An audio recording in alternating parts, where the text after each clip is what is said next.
পরে ভালো লাগা এসেছে, ডুবে গেছে সেই মন যেমন খুশির স্রোতে ভেসেছে। জানি না তো কি যে হবে, সব কিছু হয়ে গেলে তন্ময়। আসছে আষাঢ় মাস, মন তাই ভাবছে কি হয় কি হয়, কি জানি কি হয়। এক বৈশাখে দেখা হলো দুজনা, জ্যৈষ্ঠীতে হলো পরিচয়।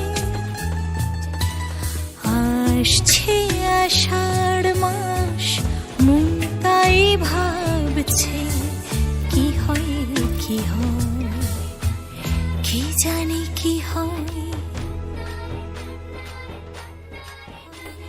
এক বৈশাখে দেখা হলো দুজনা, জ্যৈষ্ঠীতে হলো পরিচয়। আসছে আষাঢ়